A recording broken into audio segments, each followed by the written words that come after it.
Turkey's hazelnut producers have just been given a lifeline. Prices have jumped 10% in 2 weeks after the government bought 25 tons of their products, and the nuts are now going for $7,000 per ton. But some nut sellers in Istanbul say the wholesale price increase hasn't yet reached the retail side. We haven't seen a change in hazelnut prices yet, but we expect to see an increase as governments start to support the market. We will more likely see the effects during the holy month of Ramadan. I'm sure there will be customers who complain about the possible price hike, and then we will have to explain them that the prices are going up because there is less supply. But I'm sure they will understand that. We have the best quality hazelnuts. A hike in prices won't be a big problem for them. Turkey is the world's biggest hazelnut producer, making 450,000 tons a year, and about 4 million people work directly or indirectly in the industry. But it's been suffering. Last year, Turkey earned $1.5 billion from exporting 174,000 tons of its hazelnuts to its biggest export partner, Europe. That's almost half what it earned the year before. Government intervention isn't the only factor boosting the nuts' price. Ramadan, the Islamic holy month of fasting, will begin at the end of the month, and buyers have already stockpiled hazelnuts.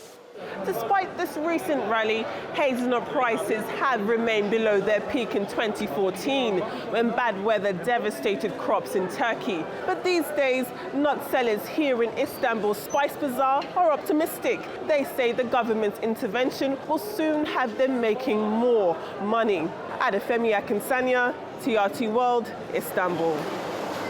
Well, I'm joined now from London by Julian Gale. He's the Deputy Editor of Foodnews. Julian, it was quite hard and challenging to find someone who knows a great deal about hazelnuts, but we found you. Let me ask you something about this little rally that we've seen because of the government intervention.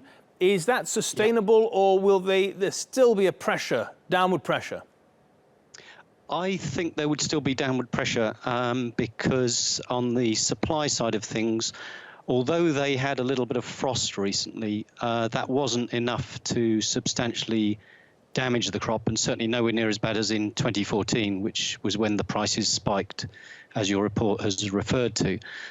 So I still envisage some possible downward pressure ahead. But the real outcome is still very much up in the air. A lot still remains to be seen on how things will develop in this market. As ever, it's a bit of a guessing game because Turkey is dominated by a lot of speculation and speculative activity. So a lot of the time, all bets are off, really. It's just anybody's guess. You mentioned the frost of 2014, which was quite devastating. This time round, you say it's not as bad. So that means the supply will be reasonably strong, prices will stay reasonably low. What keeps the prices low, then? Is it oversupply or of a lack of demand? It's generally oversupply, but it can be down to a little bit of a demand lull. The general impression at the moment seems to be, well, speaking to the European traders that I speak to, is that demand isn't dented massively, but there is a feeling that demand is a little bit off what it has been in the past, and that certainly EU importers are being a little bit more cautious about their coverage this particular season. So there's a little bit of that, but it would be dangerous to sort of overstate the extent of that.